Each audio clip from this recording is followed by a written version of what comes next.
Holy jumpa jubas, Batman.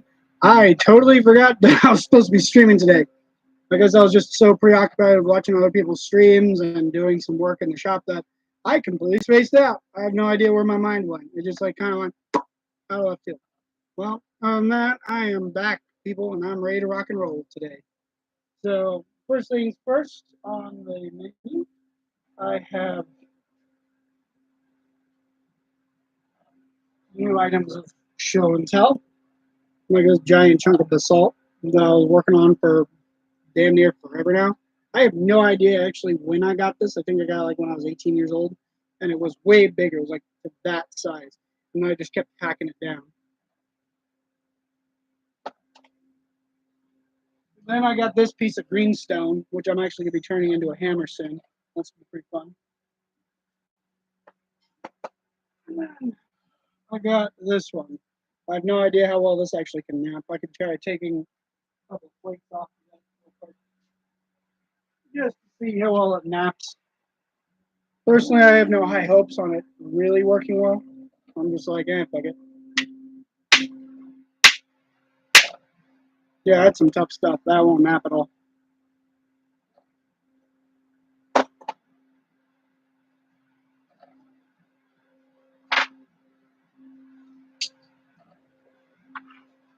Other than that, so I've got three new types of stone to play around with in the shop. I have some nephrite.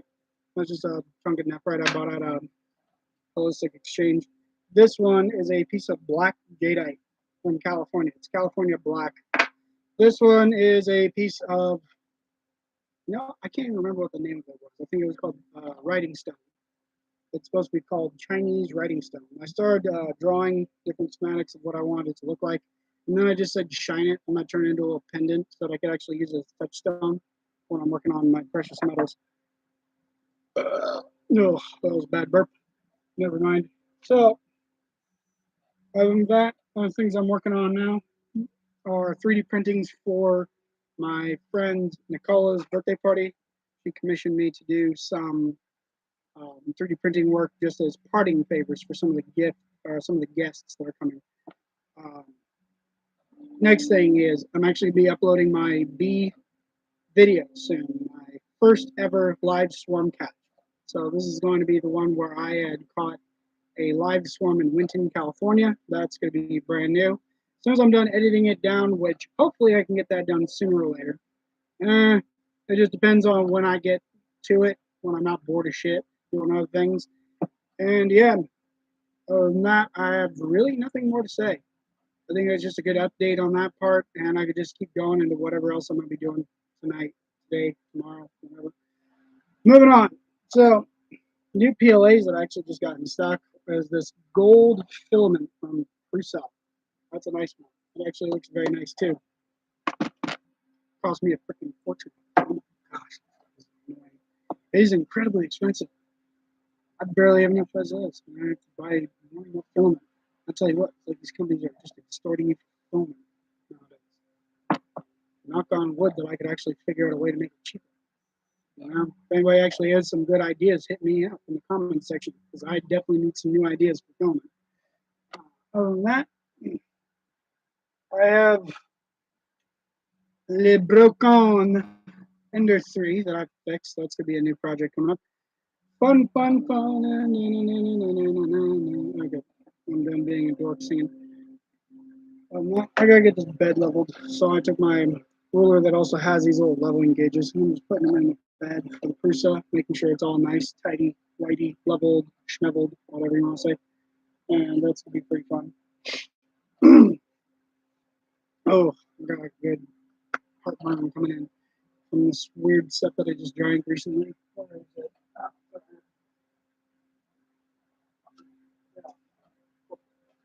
It says emergency vitamin C supplement.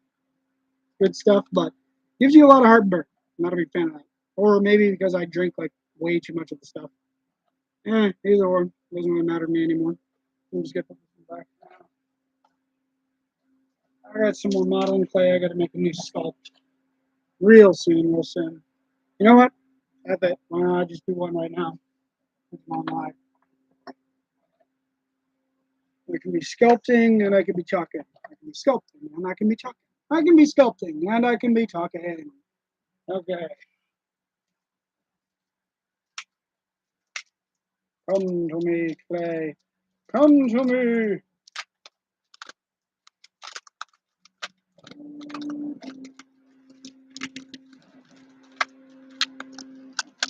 It's like clay opening ASMR all of a sudden.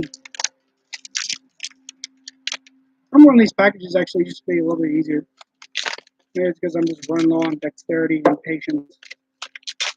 Could be a mix of both, but I really am not thinking about that right now. I'm just like, get clay out of containers so that I can start sculpting.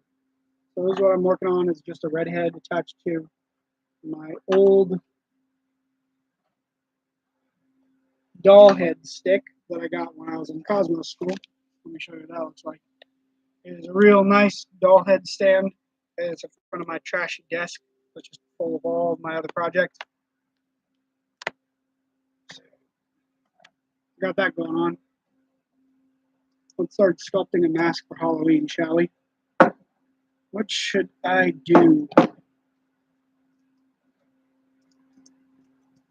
Probably a pumpkin head for all I know. Pumpkin heads, pumpkin heads. I'm going to be sculpting a pumpkin head. Oh, there's something else. I'm really not thinking straight right now. I could probably do like another chrome mask. I actually did one a while ago, and I just couldn't find the mold, and then I just said, shine it.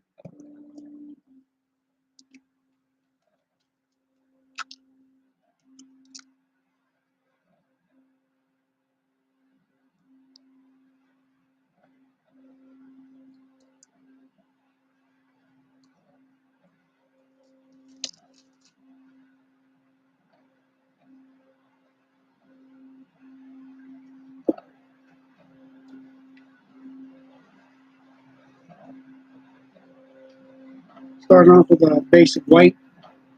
That's going to be the first foundation on the mask. I might as well just set this over to the right, seeing as it's a little bit harder for you guys to see. And I'm going to show it intermittently to the camera as I'm making a mask. As I'm making a mask, I'm going to show off the clay to the camera as I'm making a mask. Hey, hey, as I'm making a mask. As I'm making a mask. As I'm making a mask. As I'm making a mask. I don't know if that's copyrighted. Don't tell anyone I sung that. Secret. Okay.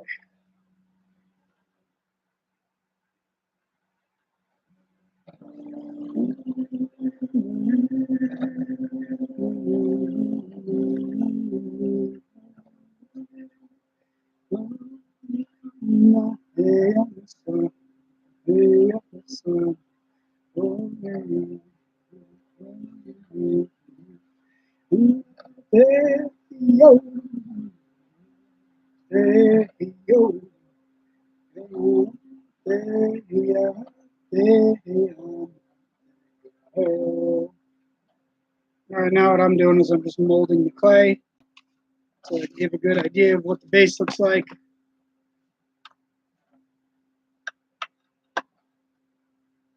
Just molding it down onto the base so it just stays even. Also, if Sacred Geometry Decoded is actually watching this video, just know that I am indeed working on the makeup kit for the Egyptian Old Kingdom makeup kit, not the New Kingdom. I have looked into the differences. There are, in fact, differences between Old and New Kingdom makeup kits. We don't really know about a lot of Old Kingdom makeup kits, but we do know that they actually look like little fishies. They had like little palettes that were kind of fish shaped. So I'm looking for the right kind of wood to make the palettes out of right now. That's kind of one of the things that I'm guessing about, or it's more of speculation because we really don't have a lot of things to work with, but we have enough to where we can kind of get by with a approximate. I'm also going to be using not 100% natural materials. Like I actually just recently picked up some red ochre, and I even have it in stone format. Like this is real red ochre stone right here in my hand. It makes a wonderful color too, but it doesn't stick to the skin as well as I want it to. So I'm experimenting right now with the different kinds of greases and the different kinds of paints that I can actually mix it with. And then another really, really bad thing is I actually lost my eyeliner kit because I had made an eyeliner a while ago, completely out of bamboo and a leg bone from a deer. That was actually the original application uh, skewer that was inside of it. It was the leg bone of a deer. I have completely lost that. No idea where it is whatsoever. I will be making either a new one or trying to find the old one. So fingers crossed I actually find the old one, but if I don't, I will have to make a new one.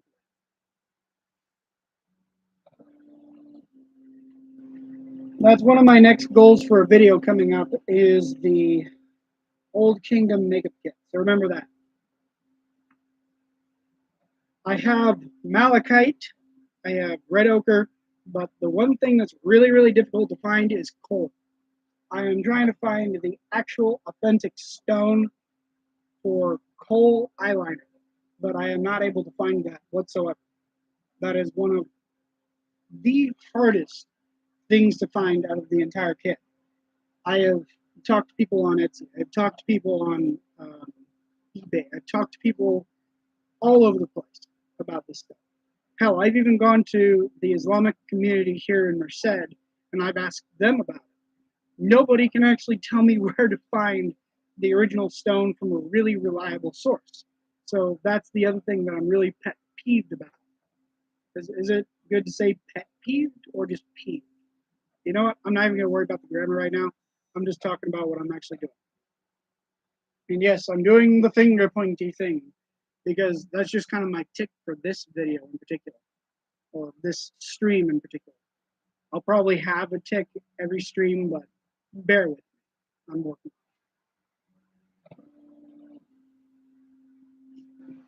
So yeah. Oh, I know what I'm gonna do. I'm actually gonna do a copy of Set's head from the old Egyptian tombs. That's my goal. I'm gonna do Set's head as a mask. Oh, that would be so cool to have this with dreadlocks on top of it with like the little gold fringes inside it, like he had, because he was the god of the underworld, right? Set. Or am I thinking of? No, that's Anubis. Who is Set? I'm gonna have to re-look at it. I think he was a crocodile. I'm not sure. Let me ask the magic rectangle.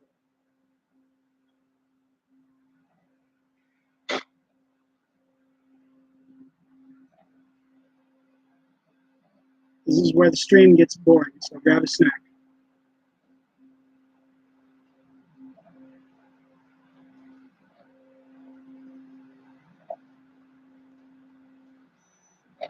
I was right. It is Set. That is the name of the god of the underworld, Set. So I will actually shape this mask like a traditional version of Set's head, not like an exact replica of a jackal, but of a sort of clone of Set. So right now I'm just pulling up a picture. Yeah, now I see. That's cool. That is really cool. Okay, I like that a lot. This is gonna take me a while. I'm gonna have to take a nice long sausage of clay. Oh, this would actually be cool if it was like a party mask. You know, like you wear this like a New Year's Eve party if they have like a masquerade thing, so you can pull it off on. That would be so cool.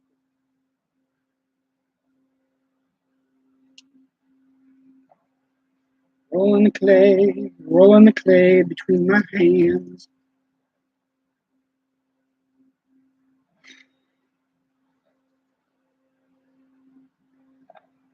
I used to be a lot better at this.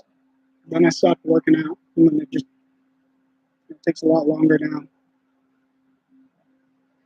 Oh, the humanity.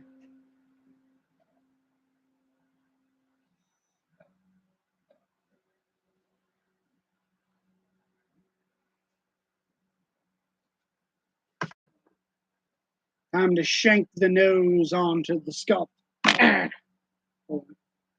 1, 2, 3. Ah. Let's do it again. 1, 2, 3. Ah.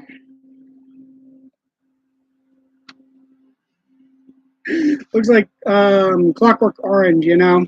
How, what's his face? His nose is kind of tilted like that. That was cool.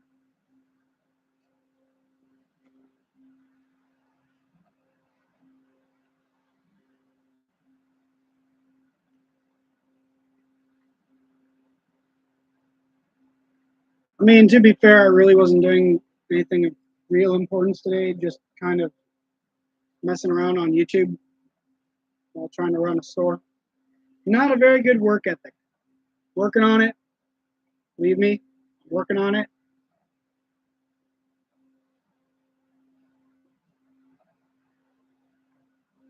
Because I know I have an addiction to this site.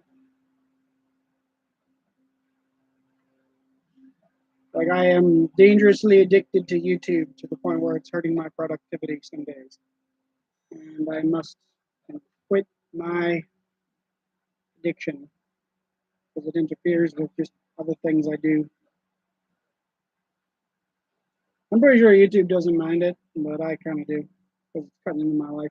That's why I decided to start live streaming because it prevents me from watching the site 24/7, and I actually get to be productive again. Oh no, the clay, it's ripping. No, whatever shall I do? No, just fix it. I've been listening to a lot of Brendan Small's Galacticon recently. That is such a good album. I forget how good of an album it is. So good, so good.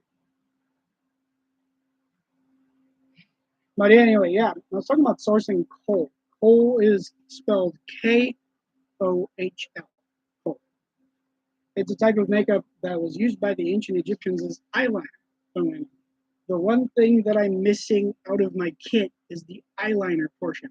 I will actually be using Krylon eyeliner as a substitute for it because I'm not putting lead in my eyes.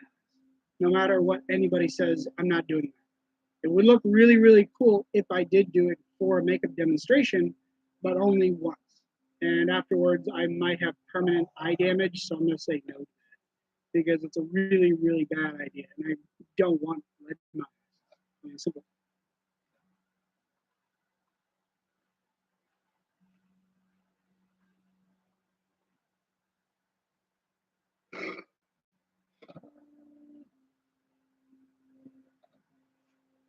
Now, I will actually show the different raw ores in a small case in the video because I am going to try to replicate the original makeup palette as would have been shown back in the day, right? Because from what I've read and from what I've seen, they only had like maybe 2 or 3 colors to really work with. They had green and they had red. Those are definitely 2 colors we know they had from malachite ore in um, the copper mining. I don't know why it took me forever to remember that, as well as the red from red ochre. So they had that going for them. I have absolutely no idea if this is true or not, but I did hear from one YouTuber that Egyptian workers actually used to use it as a form of sunblock. So for my makeup demonstration, I will check this before I do it, but I might actually use red ochre as a form of sunblock because it is safe to put on your skin just to show the audience what it looks like to wear red ochre. I may mix it in boar grease or some other form of like bacon grease before I do it, so as to make it adhere to the skin better. I have no idea if that's uh, period correct, but that's the closest I have gotten to something that is period correct with um, red ochre. I just found that if you're using some sort of a fat or some sort of a grease, it will apply better to the skin as opposed to even malachite. Malachite, not so much. It's a little bit too gritty, I found, and it doesn't want to like adhere well.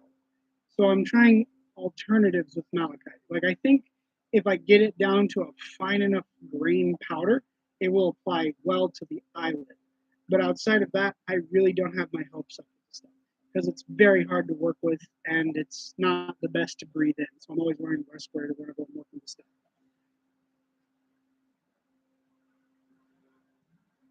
Now, if I can actually trap it in a solution, I will try to make it into a paste to apply to my eye alongside the kohl eyeliner.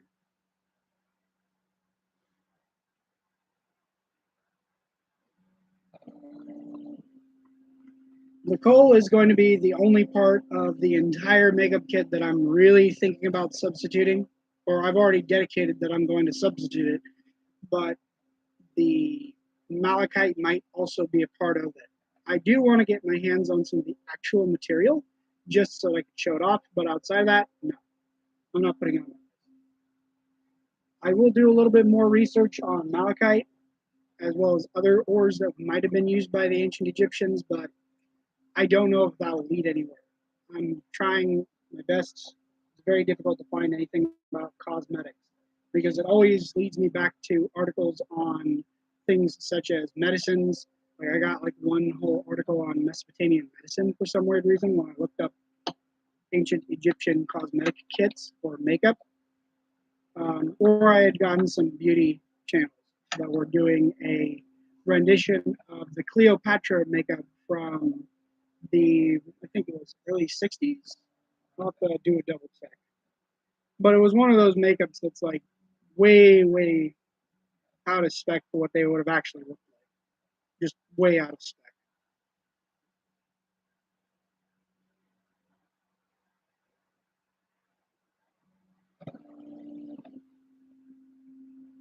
(1963). Okay, so it was the Cleopatra 1963 movie. That's like the majority of Cleopatra looks that I've seen on YouTube. Not very historically correct. Nah, I hate to break it to them. Not at all historically correct from what I've been able to see. The One of the biggest things that I had noticed is that the line in real Egyptian, Nigerian, Arabic, or other styles is in some cases very, very subtle. You almost never see it come off the eye completely. It's always sort of as like a good swoop, kind of like modern cat eyes look like today, or it would be very, very like minuscule, right? It wasn't this big broad line that we would associate today, like you see in a lot of these makeups that are like hyper dramatized. It's like, no, they didn't do that from what I've been able to read. And from some countries that actually still do it the traditional Egyptian way, where you can see that weird little line on the side, it is a very subtle line. It does not look like it's like overpowering or overbearing or like a clear definition between eye and line. You really don't see that at all. It's a very, very subtle line. That's the part that intrigued me because I didn't know if on the tombs or other pieces of media that depict from the Old Kingdom, people with the eyeliner was supposed to be like a hyper stylized variation of what they might have been like back in the day, right? Or like an over exaggeration. That's a theory of mine. I'm not saying it's fact, it's just an idea I had that maybe it is just a hyper stylized depiction of a pre existing trend that dates back even well before any of that.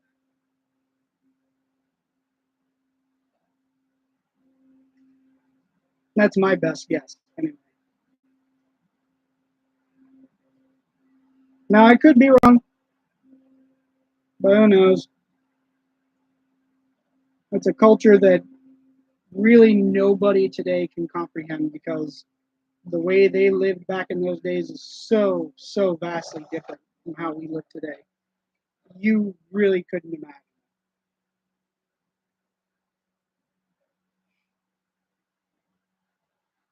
It's like I hate to say it, but when who was it? Steven Pinkner said, "We today live better than the kings of yesterday or yesteryear or whatever it was." Don't quote me. It's like a sort of remembered line, but yeah, I would actually say he wasn't wrong. We more likely than not do live better than people back in the day did.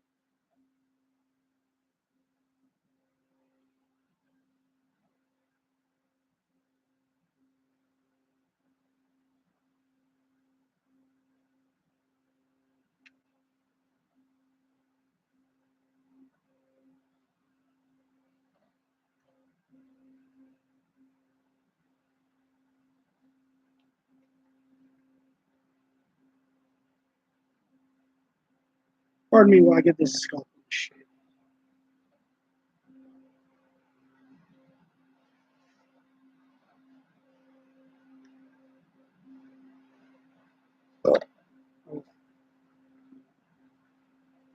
See, what was that vitamin C stuff coming back up? Oh, I can taste it. Yeah. Doesn't taste very good the second time around. No siree. What does it look like again? It's hard to remember what Set's face looks like sometimes. No, kind of looks more like an ant leader. Ant leader? That's like ant eater than does like a person's face.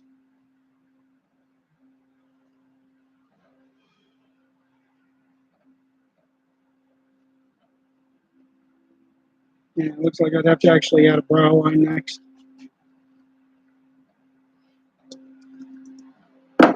I'm sorry, Clay. Forgive me for mixing you.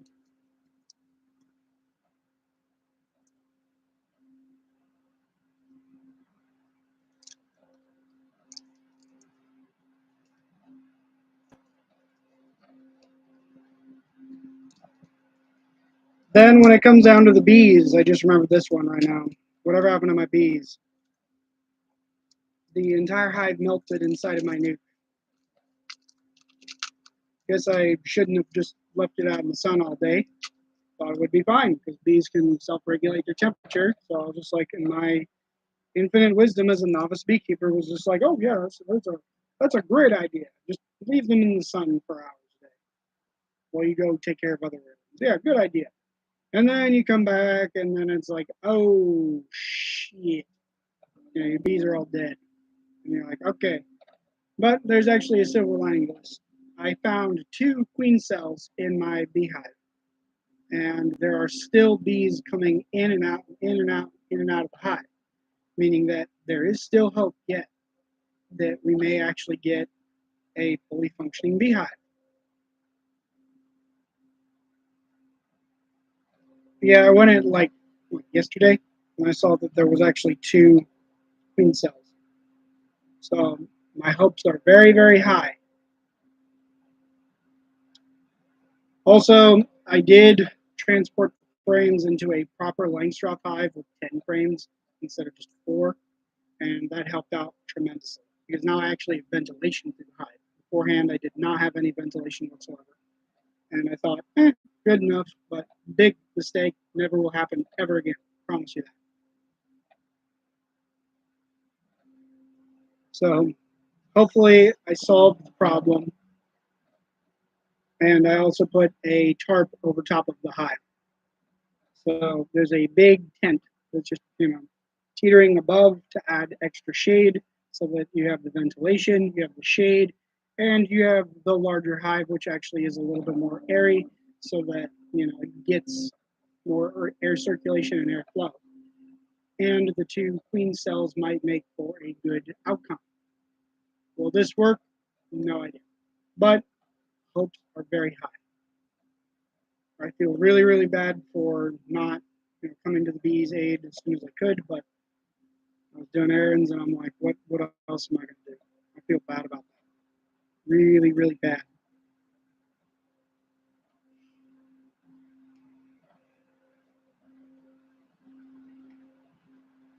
But that's why you have to learn from your mistakes. It allows you to grow and be a better person in the future. So you can make sure that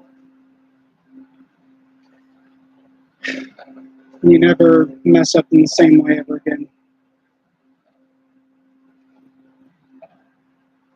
Really a blow to my confidence as a beekeeper because I'm just like, am I a good beekeeper? Am I a bad beekeeper? What did I do wrong? Will I ever have good, healthy, happy bees? Right? You start really doubting yourself at that point. Puts you into a really bad state of mind.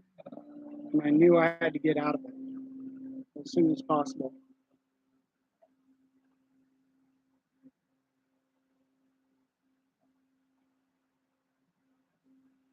I just knew it. I had to get out of that state of mind. because it was not good for me. Not at all. It's like I worry too much about things that I can't fix. And it's like when you worry about things that you can't fix for too long, it just kind of like dwindles and hurts your head a bit. And you constantly are going over and over and over, going, what did I do? What did I do? You know, am I weak? Am I incompetent? Did I not do something as efficiently as I should have?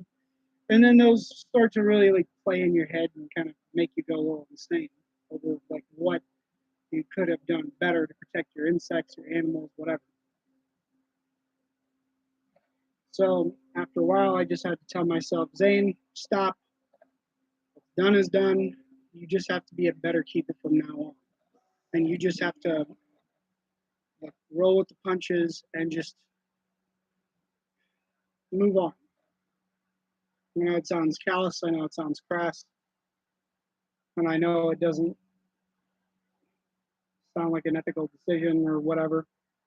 But to me, it's just how I handled it. I'm just like, gotta move on. There's nothing you could do about it now. Keep in mind, there was like 4 full frames of bees in that box. It was not a very pleasant hive to lose.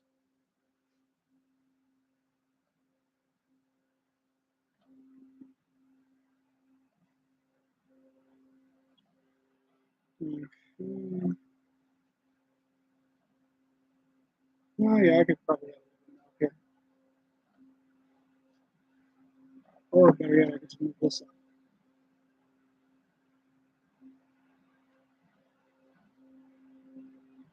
Just like that. Perfect.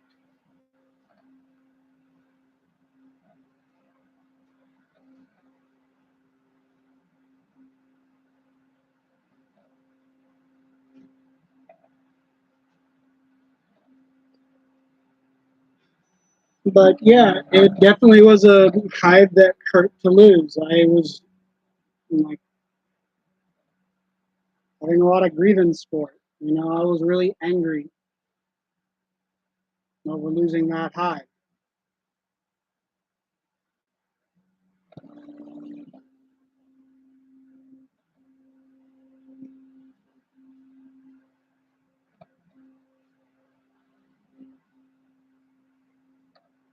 But it might sound mean, callous, rude, whatever. But at that point, there's absolutely nothing you can do about it. You just have to move on from it. You know, you can cry, you can moan, you can whine, you can lounge around, you can feel sorry for yourself all day, but that ain't gonna change the fact that what's done is done, right? The hive's gone. Now what are you gonna do? And I just said I'm gonna do the best I can for every other hive from here on out. I'm just gonna, as mean as it might sound, take this as a learning experience, and this hive is a learning experience, and make sure to keep it in my mental memory, my notebooks, all of that, forever and ever, so that I never forget what needs to be done, what needs to be done, and being the best damn beekeeper I can be.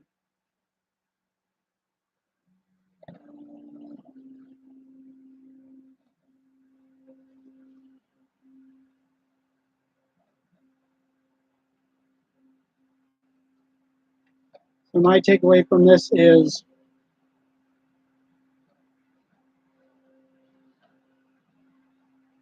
it's a failure, but it's a failure you can recover from because you're learning.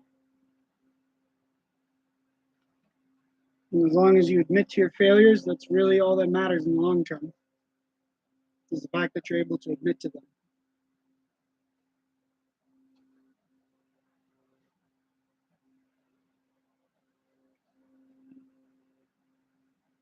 So right now I'm just getting the head shape set.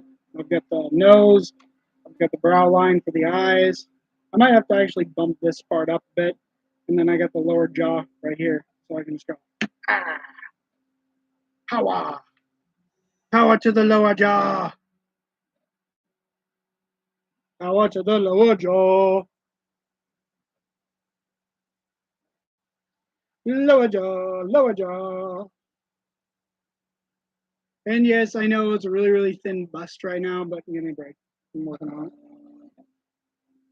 I didn't expect it to be so much clay. Holy crap, that's a lot of clay.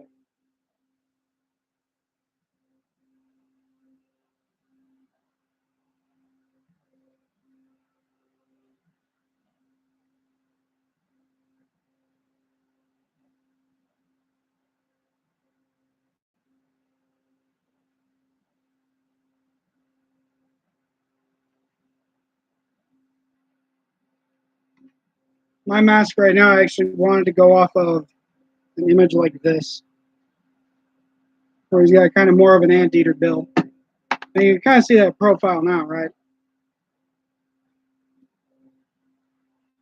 Of course. Where he's kind of got that odd bill. Cool. Now the ears, not a dang clue what I want to actually do with the ears.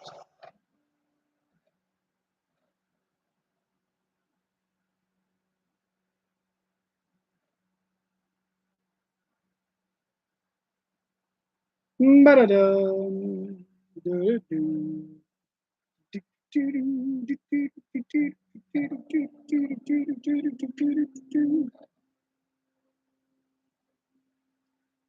I'm making my own theme music for this.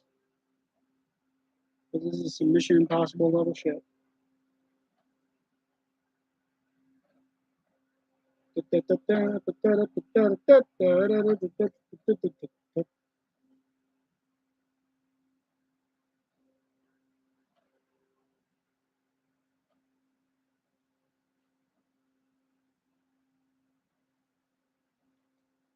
You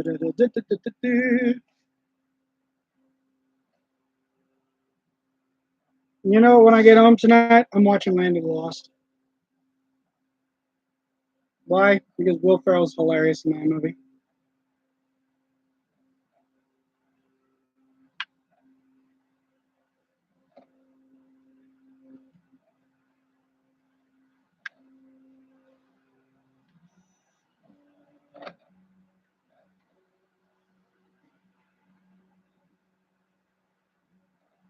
Really need this.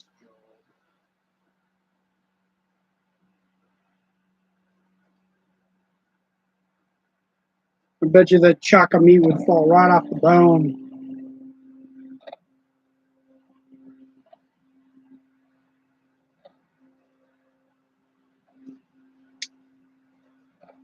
Kind of looks less dog-like, more bird-like. Ah! See how thin that is? Like, holy shit. I make that thicker.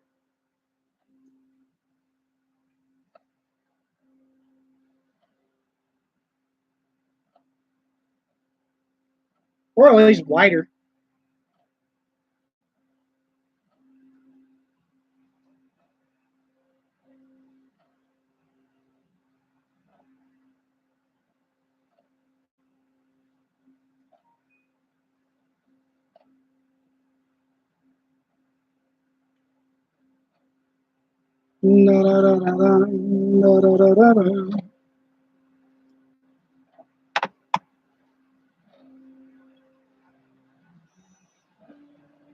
Yeah, I know, got tracks. You're moving. I really don't know if I'm actually going to be here for Gottschalk's music opening. Like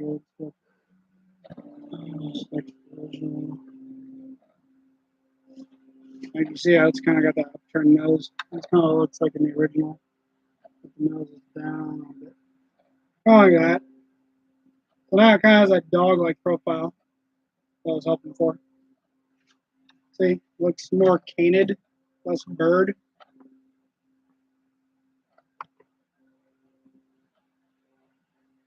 But I ain't out of the briar patch yet, fellas. You gotta keep working. Don't stop. Keep on doing what you're doing. You gotta keep moving. Don't stop. Keep on doing what you're doing. I usually find that sound. Be right back, people. Go check out.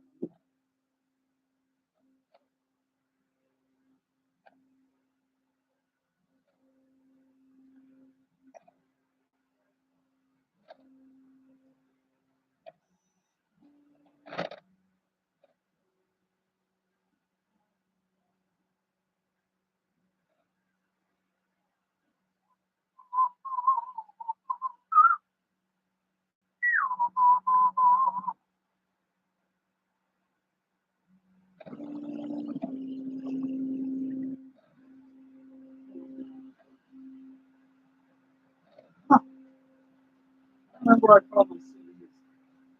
Yep.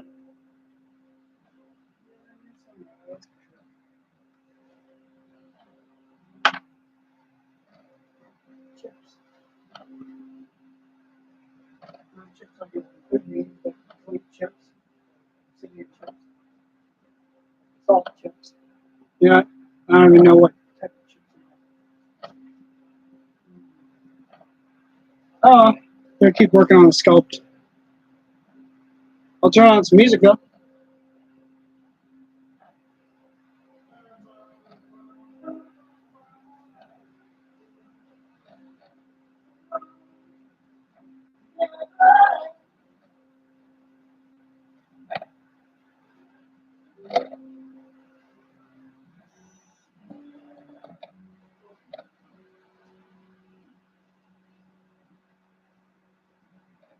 And it's the same damn music you heard last stream.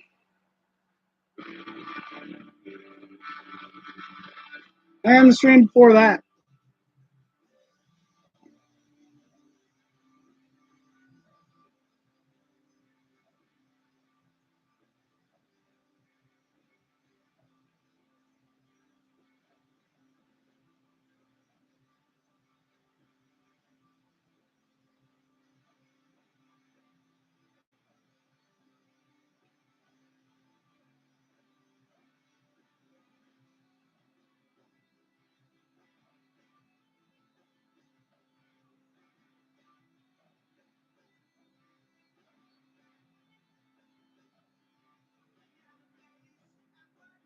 Hopefully in this stream I can make a preliminary space sculpt that'll give my Egyptian ancestors some serious pride.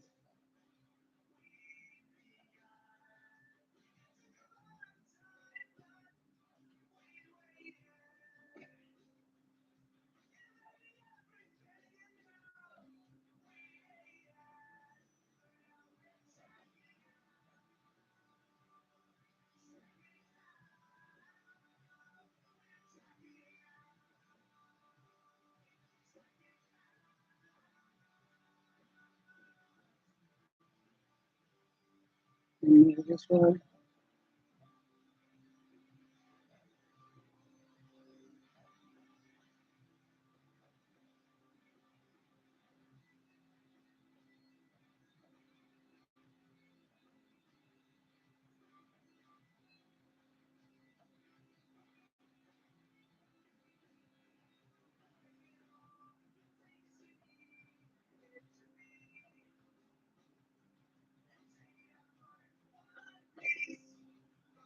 Yeah, I'm sorry I'm not streaming so often. It's kind of hard to do it when you've got a business going without turning it into a giant ad for your store, which I'm pretty damn sure that would piss off a lot of people.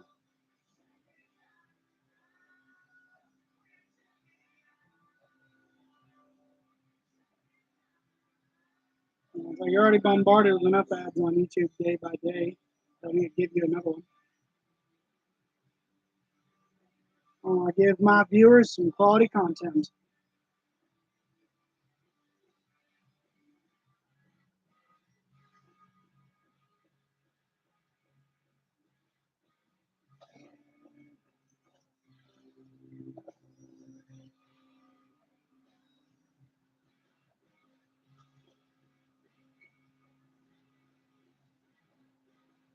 Oh yeah, this stuff's definitely getting some canid.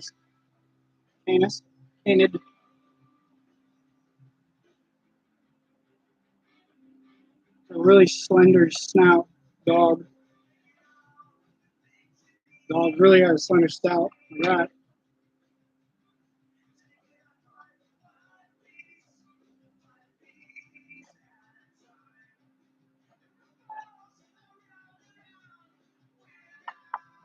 Yeah, I know it doesn't look like the best sculpt you've probably ever seen in your life, but trying.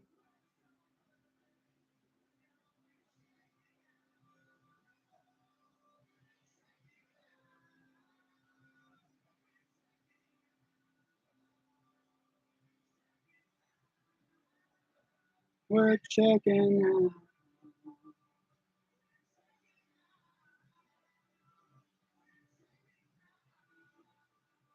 The band that I'm playing, if you guys can actually hear it, is called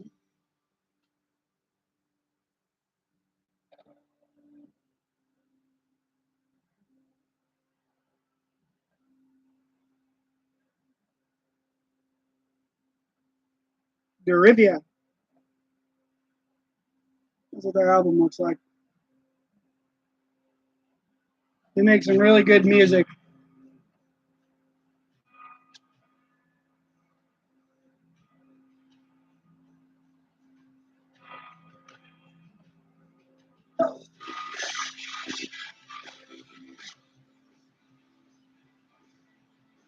Next band after this is called Silver Giraffes by Moon Trent. This is what the back of the album looks like.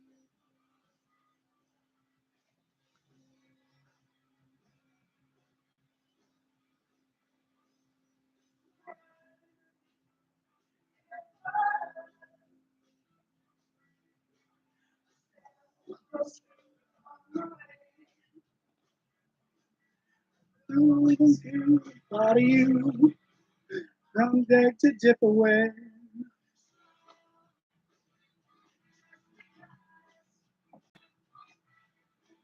Oh yeah, that's a good song. I am so sorry to scar your eyes with my goofy dancing, but I really like that song. See, there goes the finger pointing again. I'm doing that a lot at the camera. I'm pointing at you.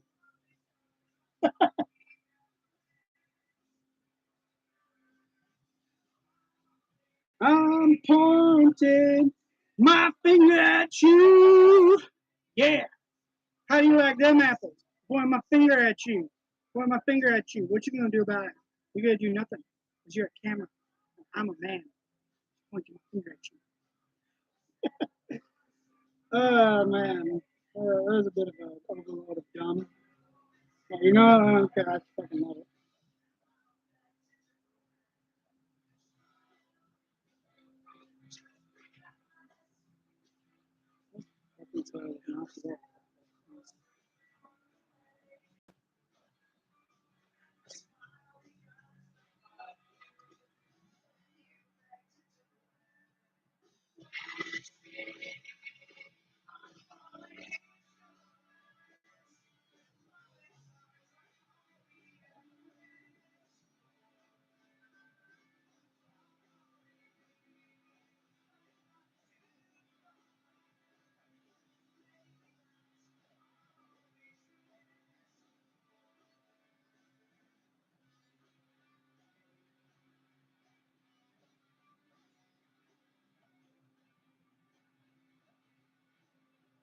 You know, I used to be so into Egypt that I'm actually embarrassed. I completely forgot Seth's name. I used to think it was Seth, but then it just kind of like turned into Set in my head. So I'm like, whatever. Let me just double check on the computer. No, that side's curved in more.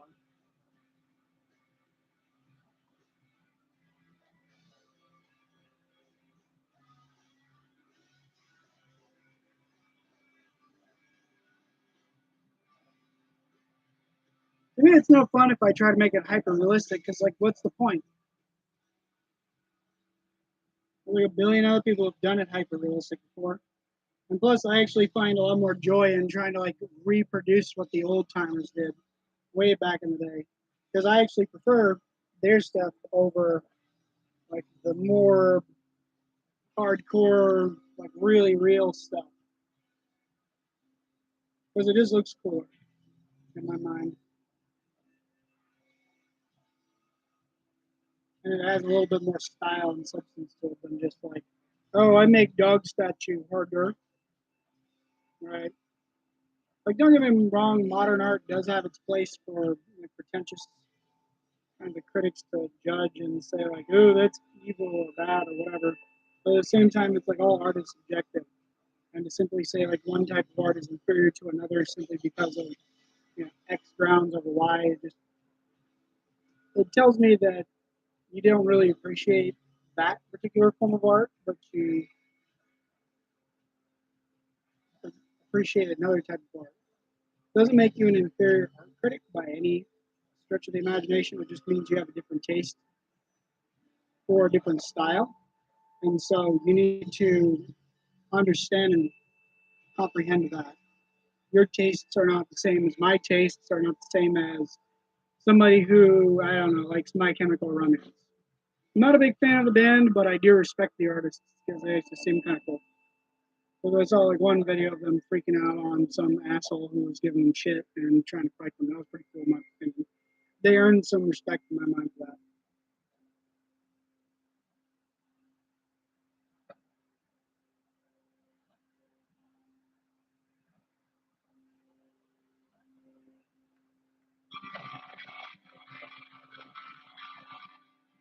One thing I think would be really cool is to get a Boa album on CD, but I haven't been able to find one of those yet. Boa is like one of those hard bands that's like almost impossible to find on like damn near any medium outside streaming and or YouTube. Ooh, there's that vitamin C stuff coming back up. I hope you don't mind. Not fun. Sad news. So I don't forget it again, I'm actually going to schedule another stream while I'm here.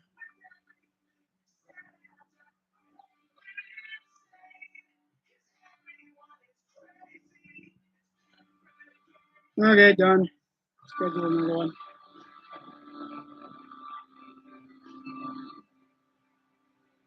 I don't know if the community tabs are going to see it yet, but whatever.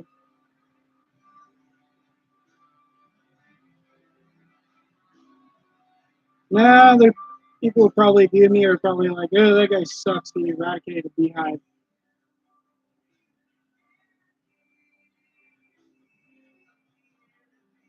Yeah, I'm gonna hate myself for the rest of my life for that because them bees were good little ladies and they should not have died. They were cool.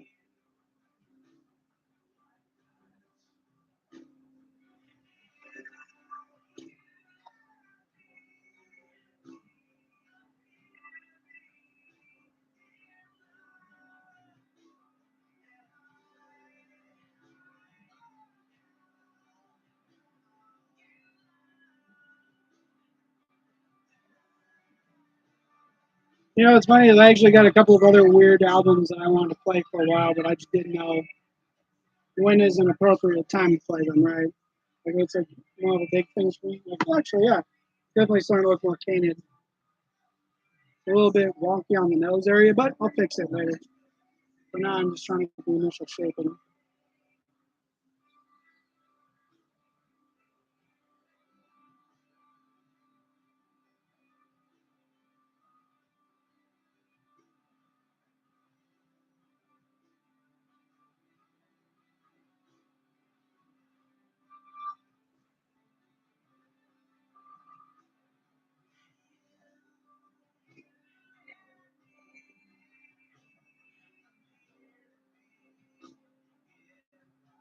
I mean, yeah, I see it in the same exact light as people who crap on people who have differing opinions on various platforms and then say, oh my gosh, this is the end of our generation or the end of civilization. Like, one YouTuber I actually saw that was like that was, there's a couple of them now that I think of it. Holy shit. It was like one of the biggest ones that I can think of right now is like Rev Says Desu. They make a lot of good points, but at the end of the day, it feels a little bit more exaggerated than before. I'm pretty sure it's just because it's the internet and everyone exaggerates everything on the internet. But that's one of the first things that I think of when I think of YouTubers who over exaggerate or um, overblow things or whatever, or like take something that's already a big dumpster fire and like tries to be like, hey, check this out. You see this? You see this? You see this? And I'm like, I get it, but I wouldn't say it's the end of the internet as we know it or whatever.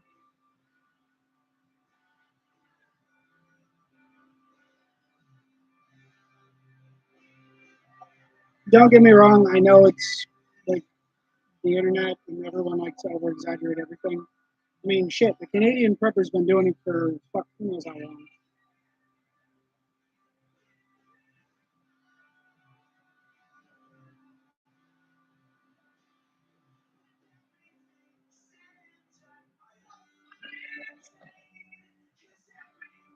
And there's a brand new breed of YouTubers that really has been online for a very long time now, but I haven't heard anybody say this. I call them great tubers. They're people who have like a big problem. Like a great example of this would be the lady who was like, "I'm tired of 1,000-year-old dragon lilies," and I'm like, "Okay, good. Then don't watch shows that have 1,000-year-old dragon lilies." There, done. End of story. Right? Because you being appalled by that isn't going to change the fact that it exists. What's actually going to change the fact that it exists is if people stop spending money on the product in the first place, which we all know is never going to happen. It just won't, right? You can try to ban it all you want, but I ain't gonna fucking solve jack shit. No, it really won't. And that's arguably the worst part about it is that trying to ban media like that only does the same thing as like the war on drugs or the war on guns, for instance. It does fuck all. It does not do anything to solve the problem. It does nothing to really address many of the major institutions or issues that actually plague the world today that actually contribute to the problem, and it does nothing to actually like answer the question as to why the problem even exists. All it does is just slaps band-aid on big ass bullet hole. You're basically slapping a band-aid on a bullet hole. You're doing really nothing to solve the problem. You're just kind of covering it up and saying, it doesn't really exist, when in reality there's much, much deeper layer to it that you really need to address. That is the worst part about it. But most people don't want to look into it like that. They just want to be like, oh yeah, let's just eradicate it all, ban it all. Oh, there's a grizzly bear in the woods. Let's go fucking kill it, right? Because it's the only way to actually get rid of it, and that's the only way to keep my family safe. And I don't care about what the grizzly bear thinks because I'm trying to keep my family safe, right? That's how all of us humans think, right? We're just like immediately take the most egregious and aggressive approach to the problem because that ultimately makes it better. When in reality, I really hate it and I wish it was the opposite way, but it doesn't. It actually makes the problem worse in the long run because now we have to reintroduce that grizzly bear into the environment because we have done so much ecological disastrous damage to the environment without the aid of the grizzly bear that it's just become a whole nother fucking can of worms, right?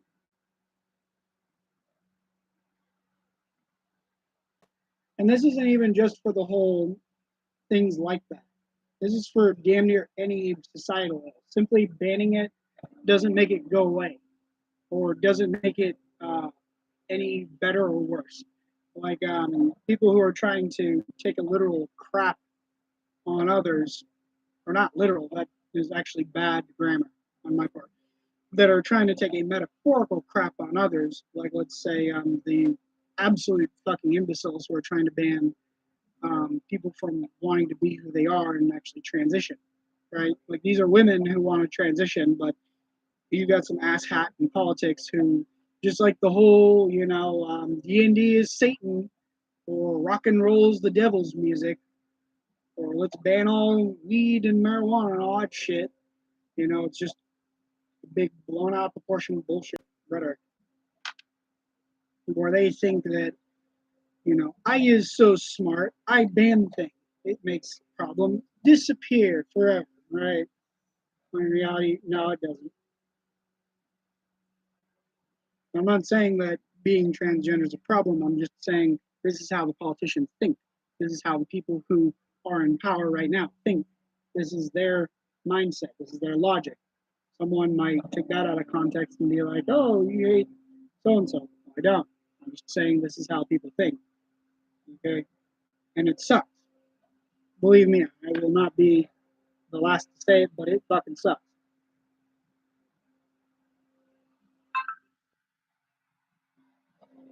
Ooh, I got a Facebook friend. No, it's a Facebook friend suggestion. I almost never really answer those anymore anyway. But yeah, I also hear the same thing from dipshits who are like, oh yeah, we won't want trans women to play sports. But as the amazing atheist once said, it's an advantage by birth. If you really want to say trans women are women, then you have to also give them that advantage by birth thing.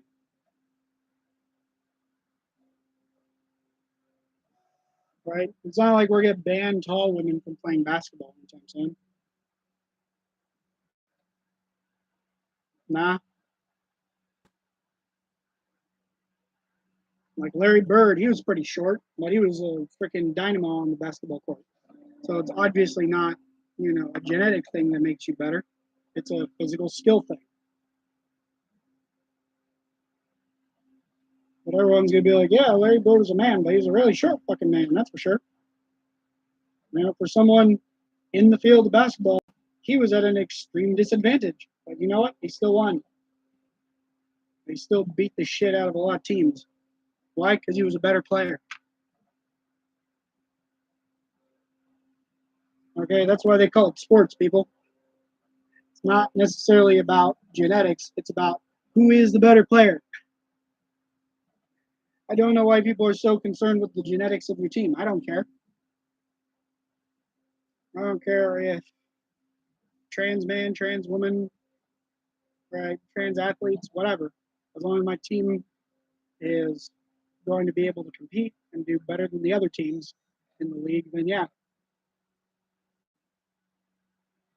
all the merrier to me.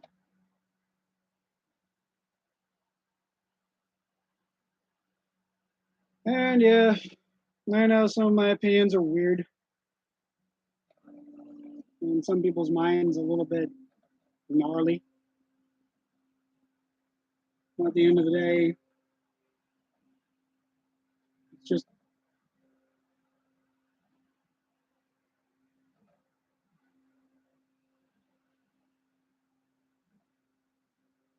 the way I've seen things play out.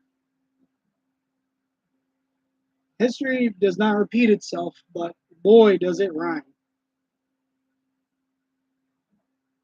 And you got to remember that, people. Like one of the most compelling arguments I ever heard from anybody in that regard is the whole gun control followed by massacre speech from Awaken with JP. He actually made a pretty good video on that before he went off the fucking deep end. I mean, don't get me wrong, I don't really like everything that he says. It's just like any other creator. You like some things, you hate other things, right? You can't agree with somebody 100% all the time. Like, even for me, I say some stupid shit that people are going to disagree with. Okay, don't listen to me for any kind of real advice. I'm just a guy on the internet. What the fuck do I know?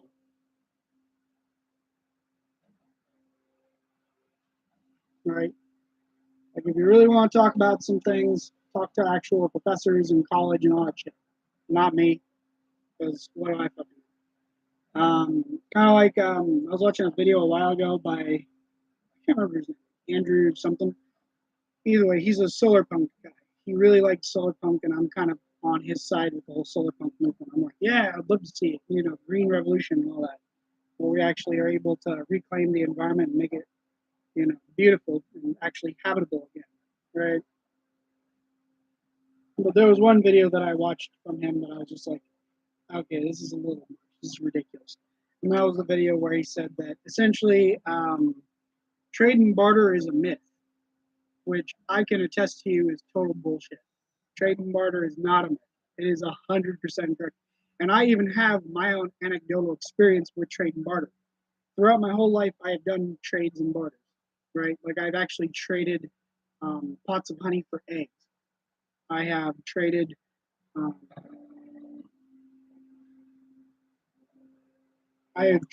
a beer for a Truly. That actually happened very recently. I was at a Grateful Dead concert, or not concert. I was actually outside the concert this day. It was the day before I went to the concert, and I had seen a vendor that was selling beers. I personally, or not beers, that was selling Trulies, right? I do not really like beer. I'm not a beer guy.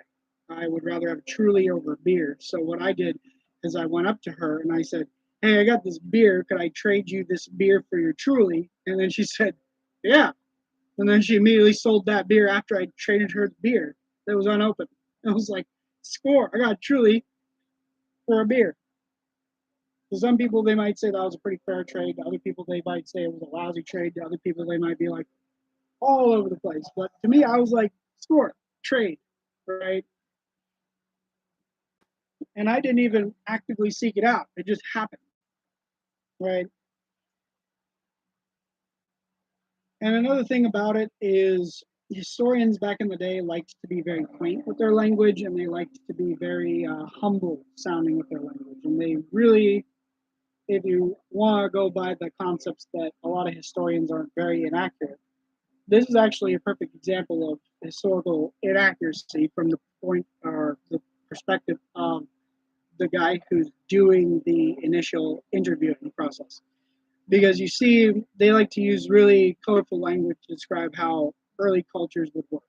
They would use terms like gifts, like the Native Americans would give the best gifts to the chief or to the clan leader, right?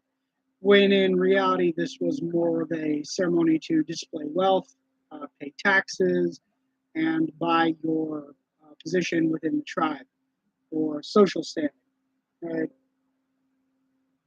And a lot of these historians like to use this coin language because it sounds nice, right? Instead of telling somebody that this guy paid this other guy with a shiny new rifle to go breed his horse with his horse. So he has a mare. This guy has a stud horse. He wants to have this nice line of good quality stud horses on his side of the fence, right? So in order to do that, he would give the guy blankets. He would give the guy, gifts, blankets, coats, more moccasins, and a shiny new rifle, right, or a musket, or whatever they had back in the day, for him to take his stallion and breed it with the other guy's mare. This was not a. I hate to say this to a lot of people, but this is not gift giving process. He's not giving the person the gifts to be nice to him. He's giving them the gifts as a payment. It's a form of payment. He's paying somebody to get his horse bred with another horse. Right? That's a good example of it right there. Right? Like another one that he actually, I think it was like Andrewisms or whatever. One of the things they brought up is tribal gift giving culture. Right? From the Fijian Islands to the freaking Guam Islands. Gift giving was in fact full payment. Yes, people did give each other gifts out of kindness and goodness of their own heart from time to time, but for the most part, it was like your dowry. It was how you paid for shit. It was your meal ticket, right? Like they'd give you whale teeth, right? Like these whale teeth were worth a lot of money to these people, and they still do it to this very day. Where, like, let's say your clan killed a member of my clan, so in recompense, I gift them the whale teeth. That's not true. And then he brings up barter and all this other stuff about barter being a lie. And I'm like, dude, the oldest barter system in the world is the ancient Egyptians. They were the ones that bartered damn near everything they owned, right? They had this unique, very abstract to our modern comprehension of it system called the Deben.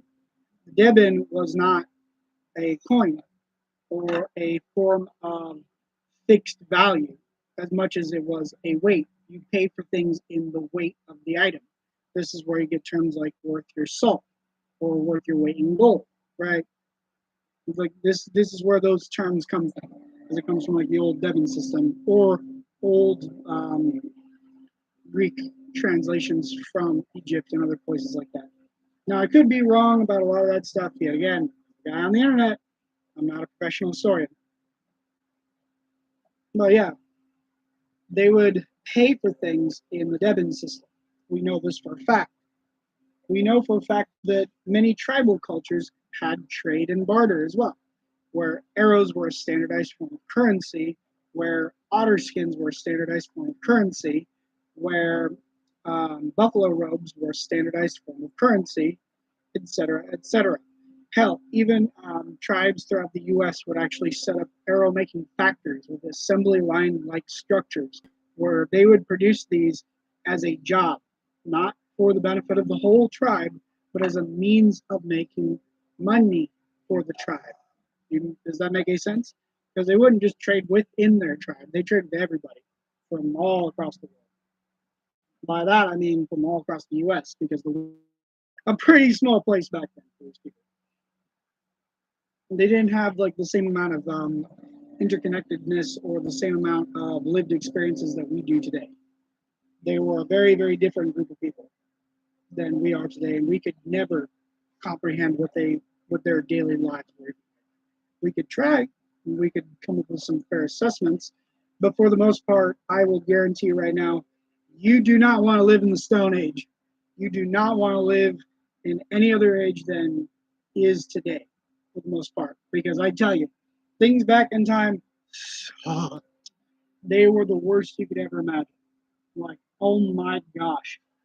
If you were to go back to the Bronze Age or back to the Stone Age and you're like doing the incel bullshit mindset, I like the Unabomber, he wouldn't have survived. He would have died straight up because from what I'd read about the guy, he was completely unlikable. You know, Uncle Ted, he was an unlikable sack of shit for the most part. He would have died.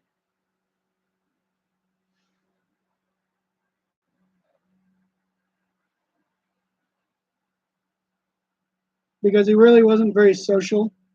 If you live in a Stone Age tribe or in an Iron Age tribe or a Bronze Age tribe, you have to be very social with your neighbors. You have to be very friendly. You have to be very caring, kind. He actually robbed his neighbors. We know that for a fact. And he also threatened neighbors' lives. Um, the last part's kind of debatable. I've heard stories of him threatening neighbors' lives. Anyway, he would have automatically been targeted, singled out, and eradicated by the entire tribe.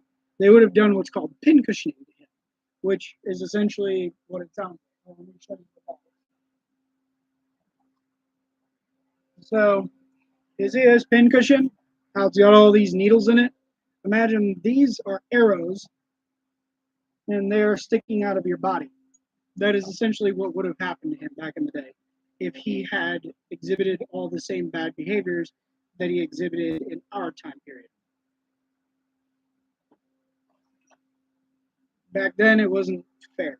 Okay, it was you were as good as your value to the tribe, and that's about it. Like a hyper version of like communism, except if you didn't want to work, they would either banish you from the tribe or just kill you dead on the spot. There was no judge, there was no jury, there was no executioner. If you refused to do anything for the tribe back in the day, you were more likely than not just outright killed. There was nothing about it. You couldn't say no to work because if you said no to work, that puts the entire tribe at jeopardy and no one wants that.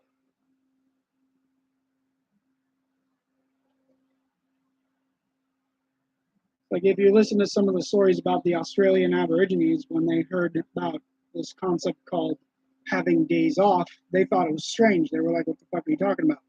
We hunt, fish, and gather nonstop for roughly what was it, 10 hours a day, just doing backbreaking, excruciatingly painful work for very little to nothing. Right? Every single day, no breaks. They had no concept of a break. Right? It was you kept working until you fell flat on your ass, and then you'd probably sleep a bit after you're done, killing and cooking the food, or you'd sleep as you're, cooking the food after you're done killing it. But for the most part, like a day off didn't really exist. There was no such thing. Now, to a lot of people, like, wow, that's wonderful. And then, like, every day is a day off for them. No, no, no, no, it did not. If you weren't robbing a turtle's nest of their eggs, or if you weren't doing something productive for the tribe, you were essentially killed off. It was as simple as that. You were dead.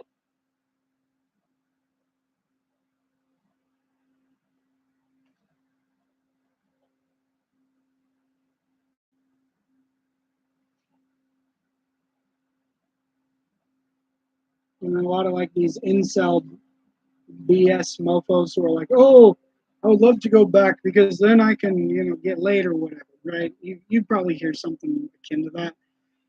The problem with that is still a big fat no, because it's assuming that you even have status to begin with.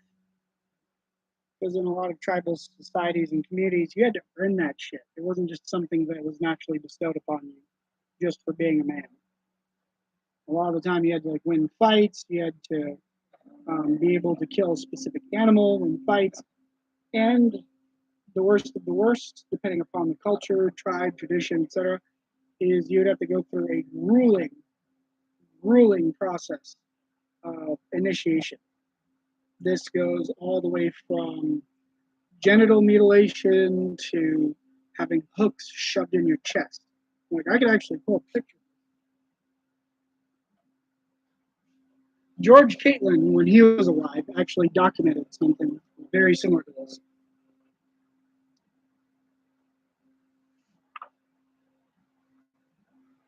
From the Mandan tribe.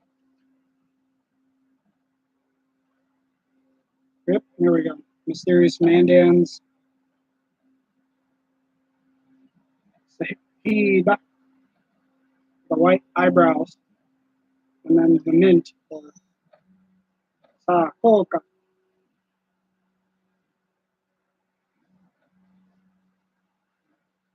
Those are two tribes' names, tribesmen's names. Guests among friends.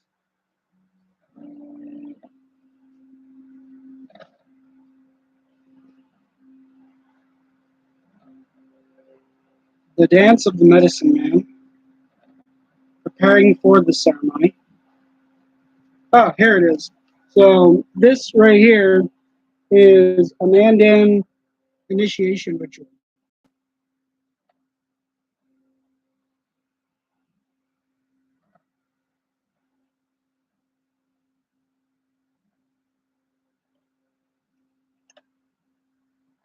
That is what you had to do if you wanted to prove that you were a man in Mandan society. It is absolutely one of the coolest things I've ever seen in my life. I think it looks really cool. But yeah, if you want to prove your mettle and actually like show your worth,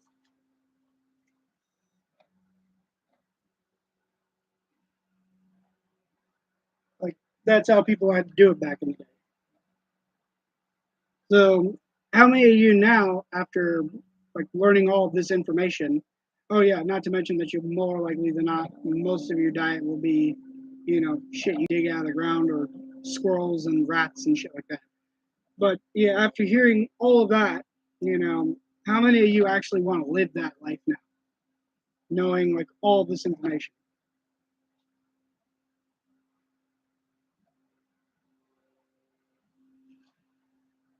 I'm actually kind of curious to know who wants to live like that now. Like thinking, oh, that's cool. And then you die of infection about 3 days after the ceremony ends because, they didn't sterilize the hooks and they probably put that into somebody who had, I don't know, leprosy or some shit. You don't know. You don't even know what leprosy is. You don't even know what a disease is. You don't even know what a germ is, let alone what the hell the hooks were on.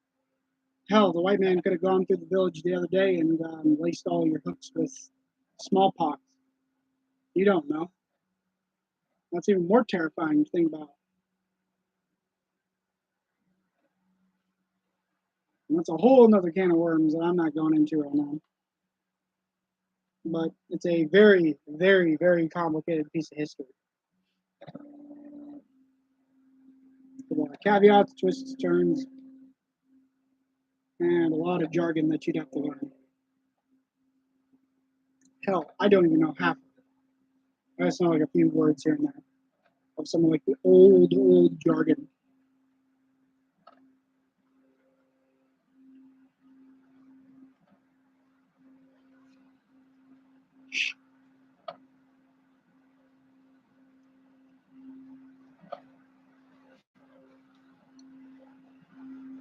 But yeah, I've actually heard that one repeated a couple of times where people were trying to like, I don't know, justify the colonization of the Americas, and I'm like, very, very difficult to justify, if not impossible.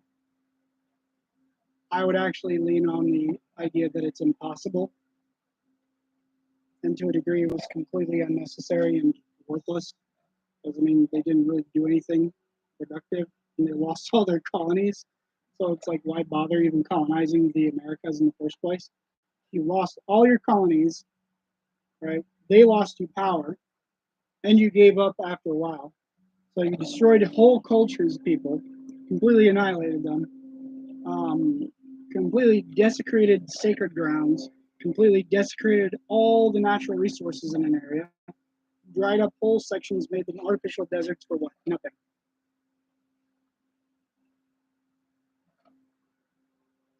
I would actually argue that that's one of the most ironic parts of the whole thing is he did all this work for absolutely nothing. To a degree, it's in a really, really strange turn of events with poetic justice, and it makes me wonder if these great nation states would have even tried to colonize the New World if they knew how much of a disaster it would actually have been, especially seeing as how the colonies essentially aren't doing shit for them anymore. And they are essentially the pawns of their colonies now. Like, look at Spain and Great Britain. You know, nobody knows them for Spanish and English anymore. Everyone knows freaking the U.S. and good old Mexico. Viva la Mexico! For both of those two things. Which is really, really amusing to me because it's like when you tell people Spaniards exist, they kind of look at you all cockeyed out here. Like, what? That doesn't sound right. I'm like, yeah, true. Yeah. I've even met people who legitimately thought Spanish was originally from Mexico. And I had to tell them, no, it's not. It's from a white European country. And they're like, oh, that sucks. I'm like, why?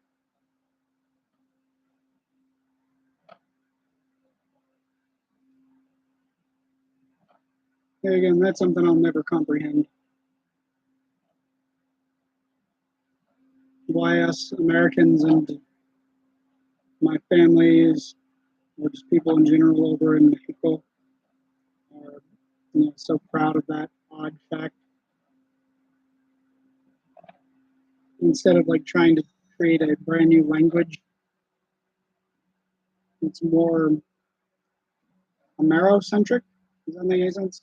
American-centric, like a pigeon between like various native languages and European languages. Like Spanish is like a derivative, and then you just pigeon other native words on Spanish grammar. That'd be pretty cool. I'm pretty sure it already exists, but it's just not popular. Like I've seen some people do it with Mixtec, where they are able to like add Mixtec words onto Spanish vernacular, and it kind of flows. But I don't see it all that often. It's actually pretty rare. Look at that. Starting to definitely get a better shape. This side's crooked. I'm fully aware.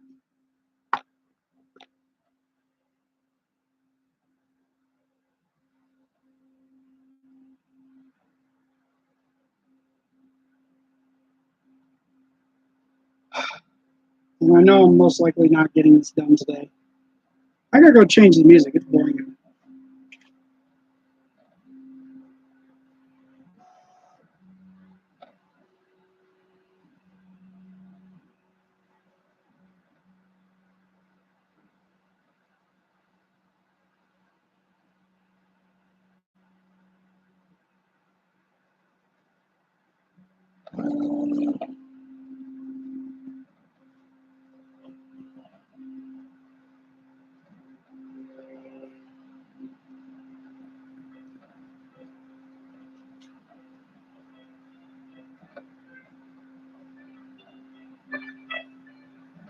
Silver giraffes. Oh, great people of the interwebs. You're going to have to forgive me if I'm not able to finish this today because I'm kind of running out of time and I need to get home to take care of my animals very, very soon. I'm going to make sure this time that my bees don't die. So that's a big goal right now. Accidentally wiping the bees off the face of the earth like a dumbass. Scratching my.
Cool.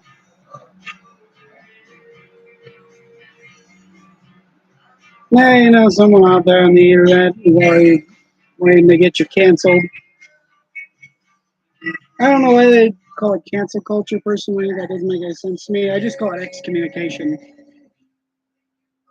Because, I mean, that's really all it is at the end of the day, is just the new form of excommunication. It's like, people think this is a modern phenomenon. It isn't. The whole cancel culture thing has gone way before we even knew about it being called cancel culture. Originally, we just called it excommunication, where you got kicked out by the church because they said you were in league with the devil. That really happened. People were saying, oh, it's so much better back in the day. No, no, no, no, no. You were considered a witch, you were killed instantly.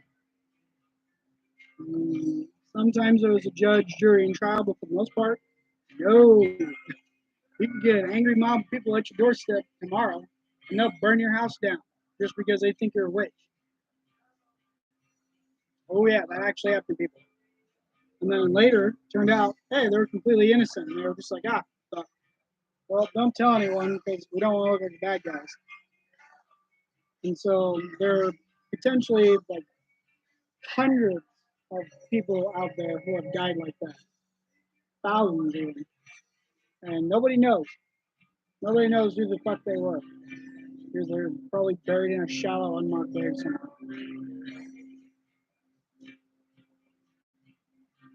That was a bit of a Debbie Downer, unsettling fact of the day. The idea that there's probably a shitload of people that were executed for witchcraft that probably didn't do anything wrong. They're just in shallow, unmarked graves simply because people don't want to say, well, we did it and we're sorry. Right? Or they like see witch burning at school, like fucking, who was it, Pax Tube? Yeah, that ass out. Oh yeah, I bet he's gonna make a video saying how good it is that we eradicated them dirty witches or some shit. Oh, I already.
Oh yeah, but I was watching PAX Tubes things a while ago going, I have absolutely no idea where the hell that guy gets a lot of his history quotes from, but holy shit, a lot of it is just like, all over the place.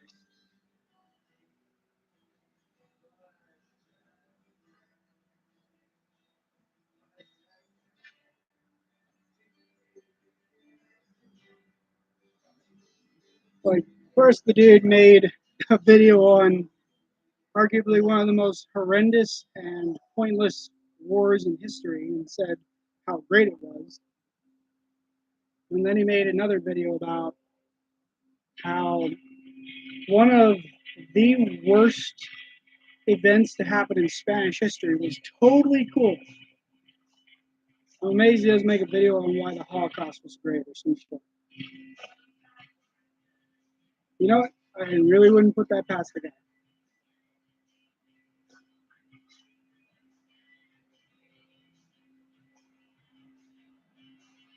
All I know is that dude's insane. Outside of that, nothing else.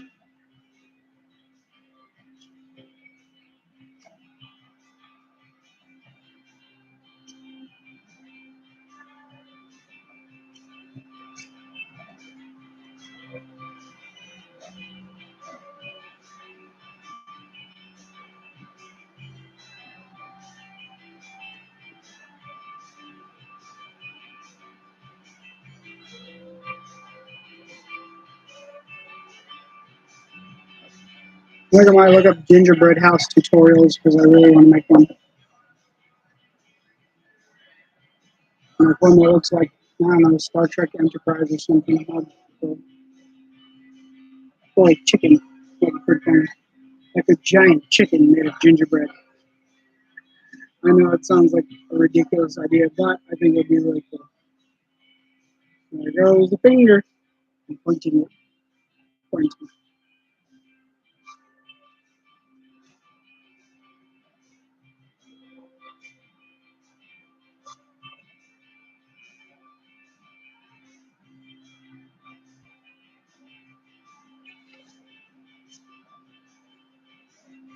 Trying to get a pretty decent scope going. Only took me like what, an hour?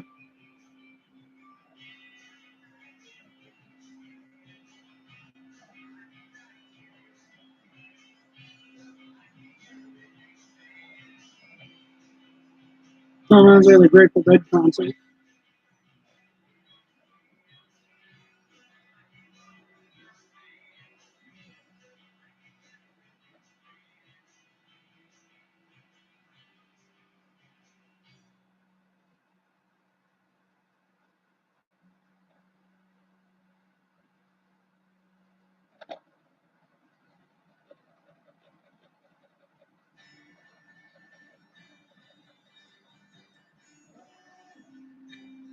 That reminds me of Lou Reed.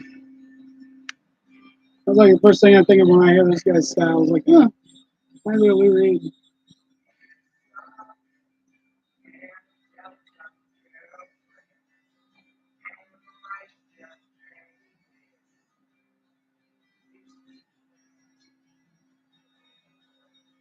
Yeah, because that side of the sculpt is a little offset.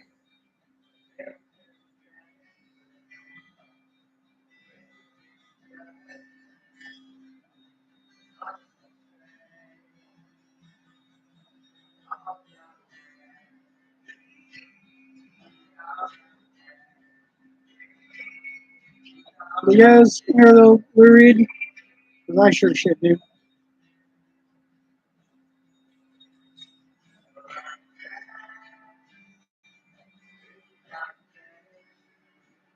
Holy shit, I might have to run down to the mall market and get myself some coffees because I am tired. Like, really.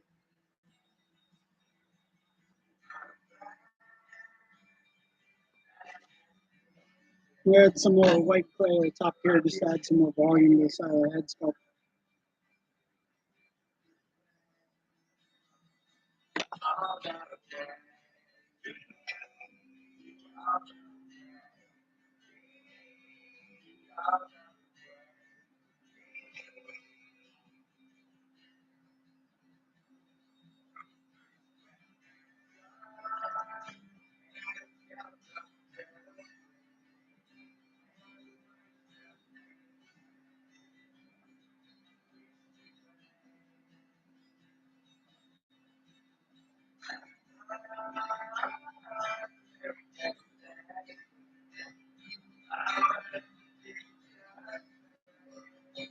Oh,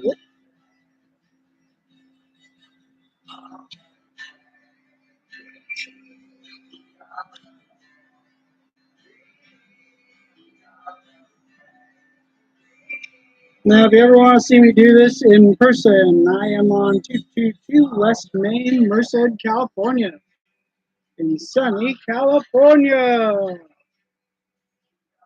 Come on down to the shop. I always like having people here buying stuff and talking to me, because I will talk your ear off about all the things I like. Especially if you stayed at the very end of this podcast.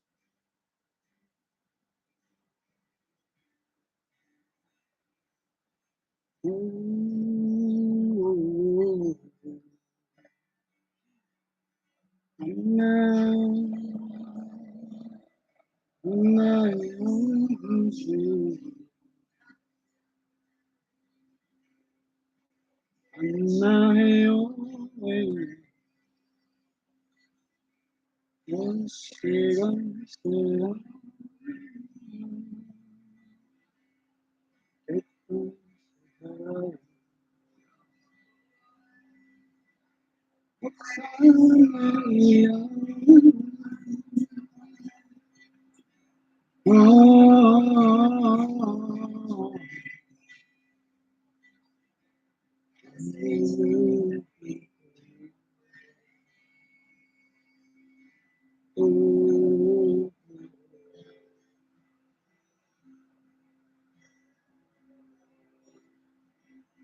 Oh, yo, yo, yo, yo,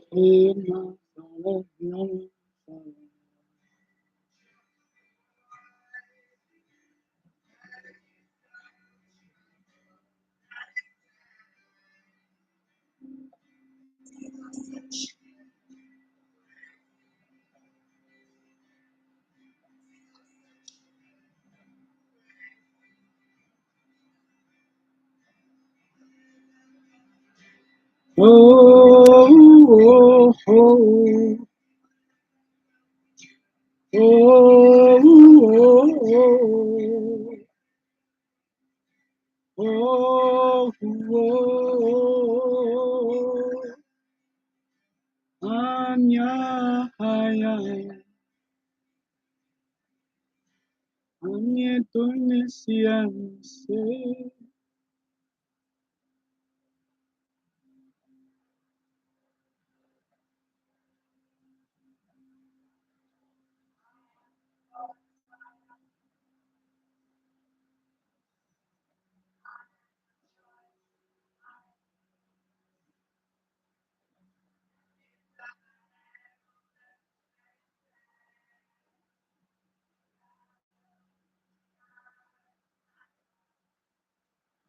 I hate why I get clay under my fingernails.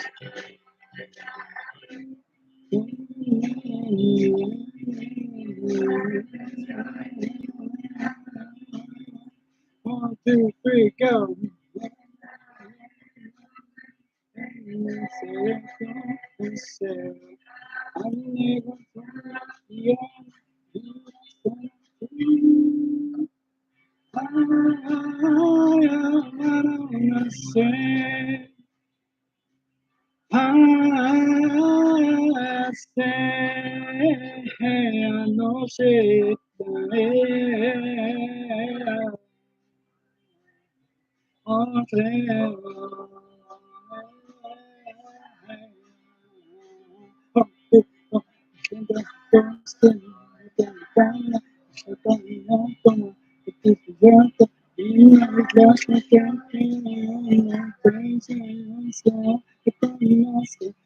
Oh, oh,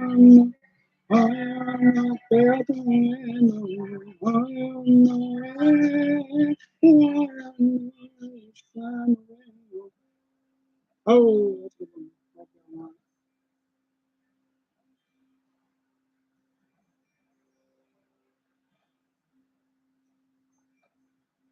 oh, oh, everybody go. I just love singing. It's great.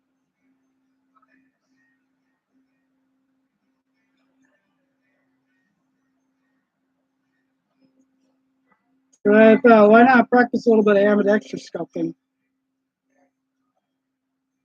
It's always fun to try new things, especially when you're just, goofing off. It really makes you love the craft a little bit more when you have errors in your work and you just don't care. Because you know what? That's what the fun of this is right now. Is I'm just putting as many errors, defects, and mistakes as possible. Because this isn't about, you know, being a perfect sculptor. This is about being fun, creative, and actually just happy. And I swear, nothing makes me happier than knowing that it's like, oh yeah, it's not perfect, but you know what? I really don't care because I'm not worried about perfection right now. I'm worried about getting it done and having a great freaking time doing it.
Like, now it's starting to look a little bit better on its side.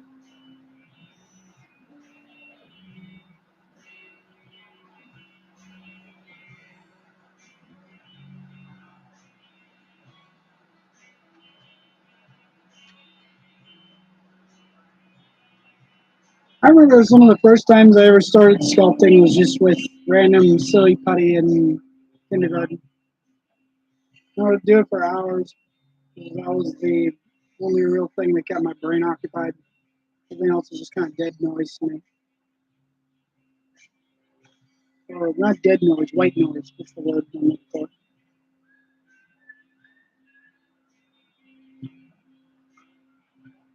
And one of those things that you could just kind of simply walk back into your little zone and just kind of forget about everything else.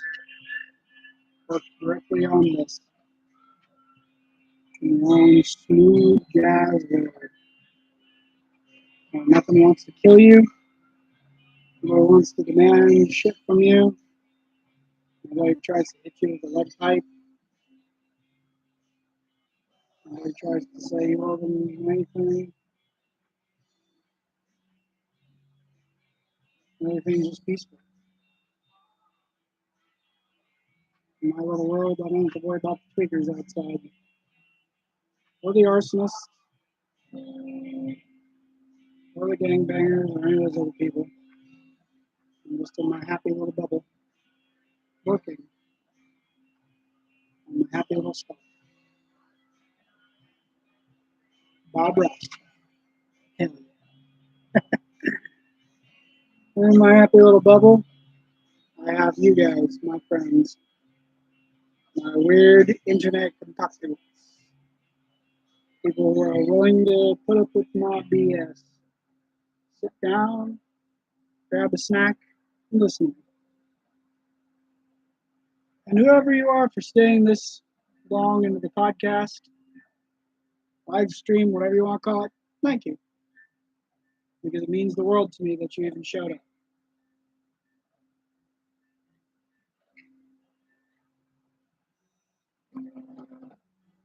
Now sit down, grab a ball of clay, and start sculpting.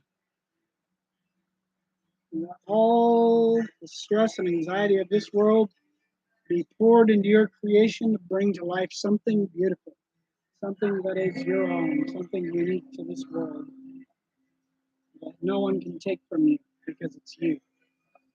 And remember that you are capable of bringing beauty into this life, even if you say otherwise. Don't you dare doubt yourself for 1 minute. Because just like me, you've got a spark of creativity in you and you just don't even know it. That spark of happiness and joy that exists in all of us that allows you to do almost anything.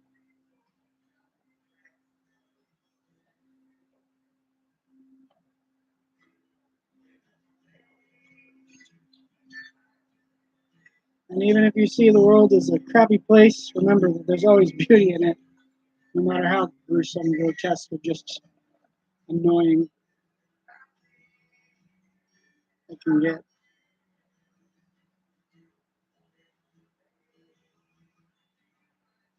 And remember that beauty is always in the eye of the beholder. So if you don't see beauty, try to find it.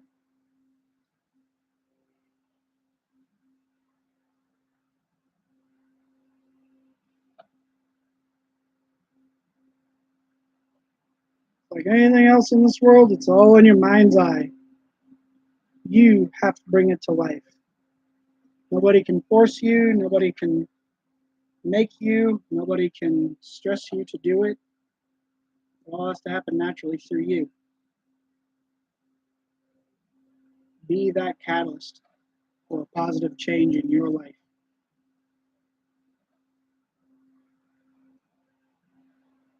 Heed my words. Heed my words. See, I'm being goofy now because that's all I am. I'm just a goofy guy that's talking to you from the internet. A deep breath, relax, and just know everything's going to be okay.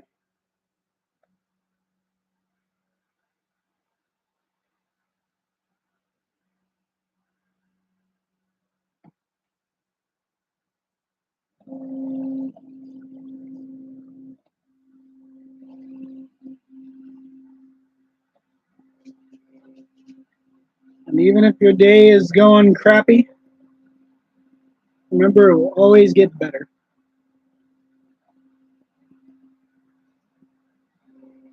Maybe not in the next hour or so, but definitely over time. Like a scar in a tree, a bad day will never truly go away, but the tree will grow bigger around it. And inevitably, it will just be insignificant.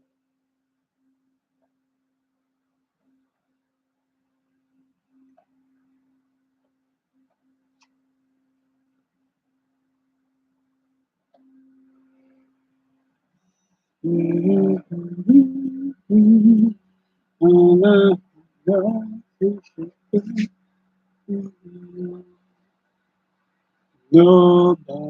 said it was easy. That's actually the best song I could think of to describe that feeling. It's just the scientist from Coldplay. Yes, I know you're probably gonna be upset. I'm a Coldplay fan. What you do?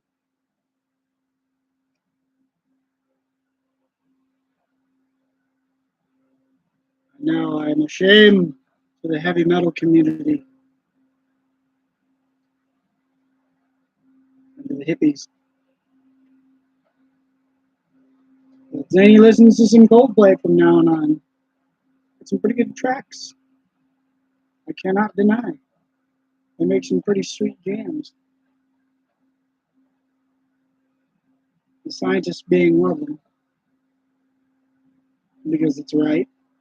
It actually makes sense for what I'm talking about now.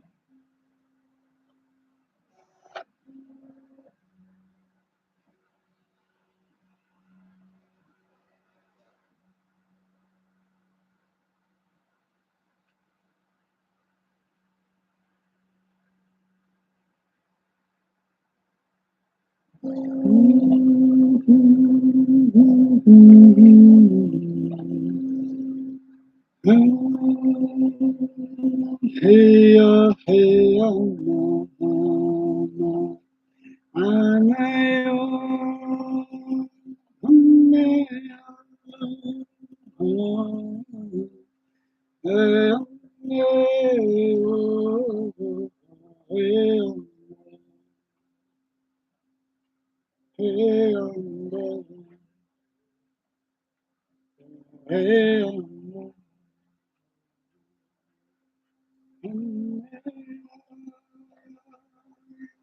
did say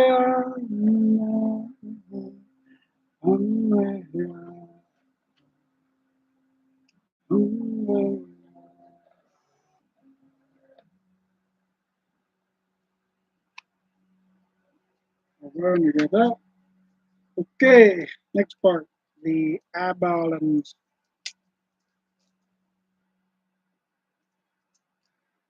the eyebalioles.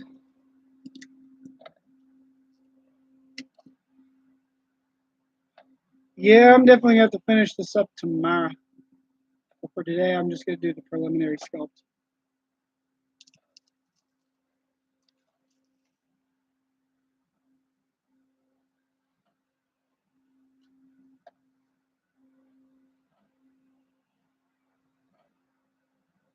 Okay, so he's got eyebrows and he's got eyeballs. Let's get the eyeballs first and the eyebrows second.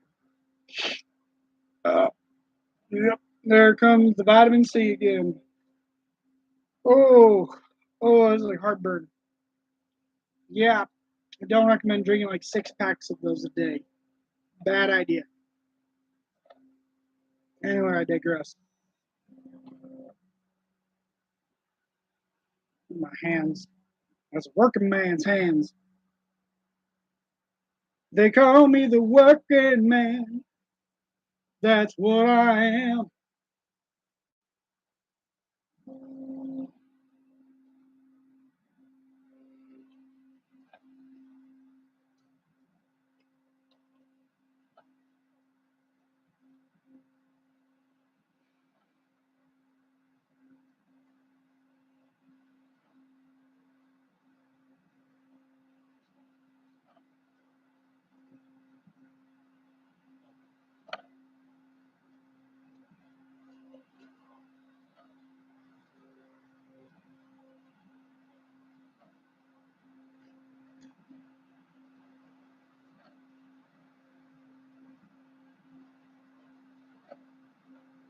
Like, oh, Fred, I want your fruity pebbles.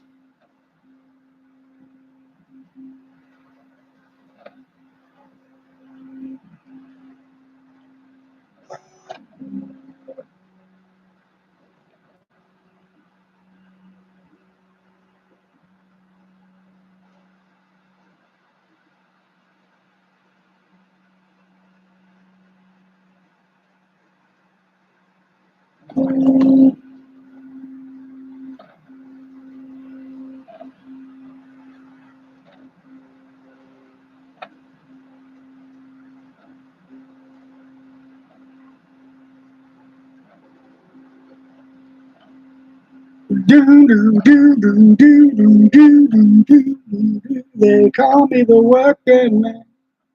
And that's what I am. A little bit of rush for your late morning, early evening, whatever time of the day it is. Rush is always awesome. Fucking love Rush. Rush great.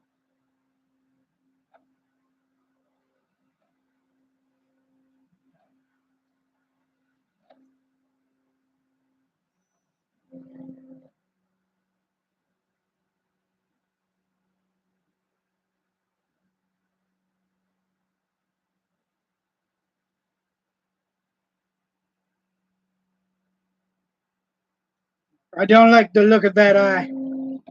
It's too big. Needs to be perfect.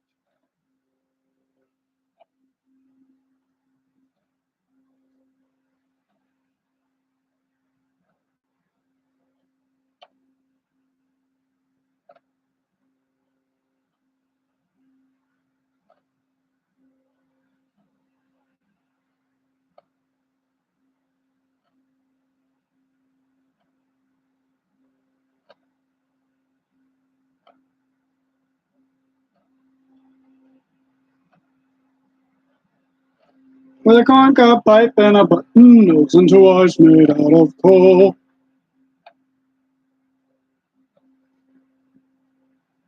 Zany the dumbass, he was a jolly happy soul. Well, there I fucking go again. Oh well, yeah, I'll find it later. I dropped an eye and I don't even care, 'cause I got another one here.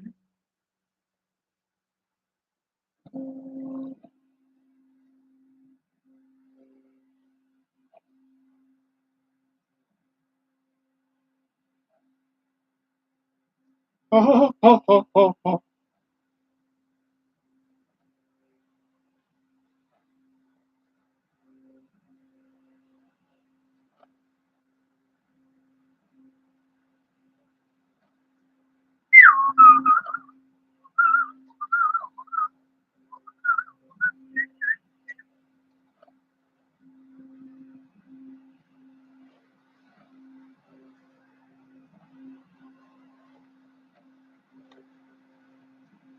No, no, they're all side goggling to me. This one looks a little bit farther out. Far out, brother.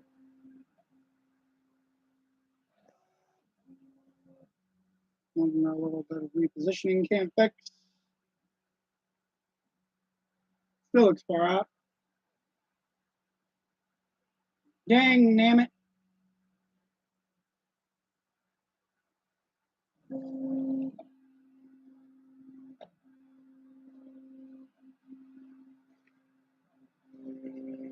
Now counts a little bit better. Really cover it up in a minute. Oh, oh, oh, oh, I did it. Okay, let's get the.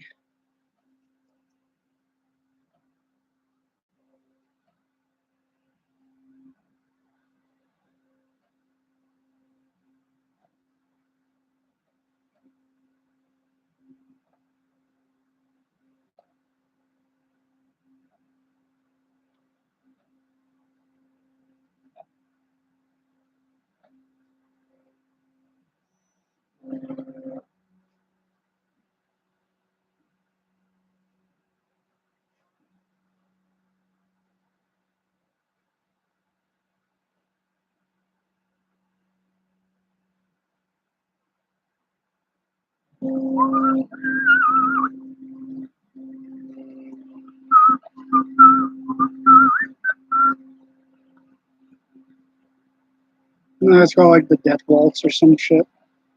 I don't remember the name of that. Like,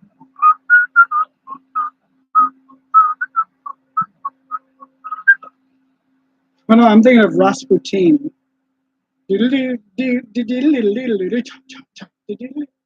song I'm thinking of. My parents say it sucks.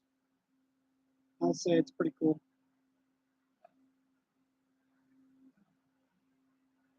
As the Kazakhs truck was relieving the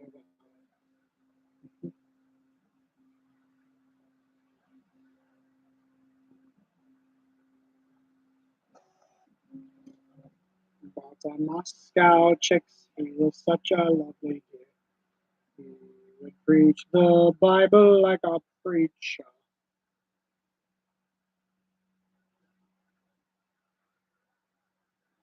That is such a fun song.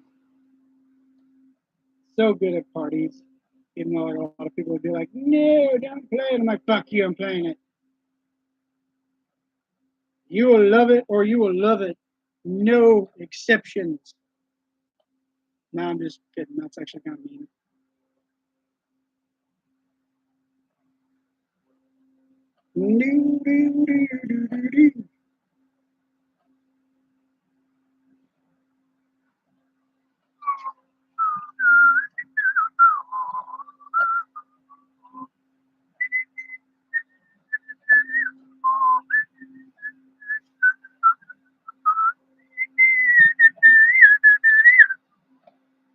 There's a cat that really was go. Oh, oh, oh.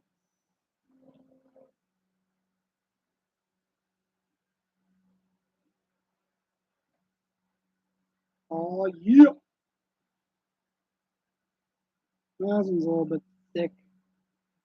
And two C's on one side. A little bit more. And the other one.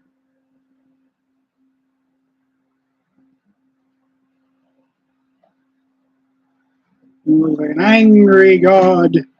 He's an angry god.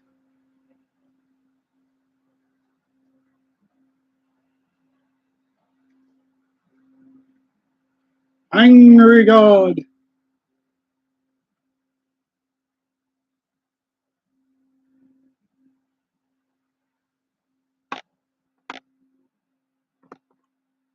Yeah. Now he looks like the set I know. The set that's like vengeance. Brutal. And he's like, I'm gonna kill you. That's kind of set I like. And it's like, I'm gonna kill you in your sleep.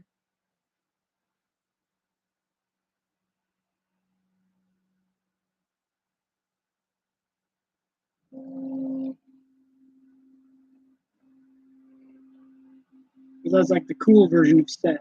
The one that doesn't fuck around.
Oh yeah, that's pretty cool looking so far.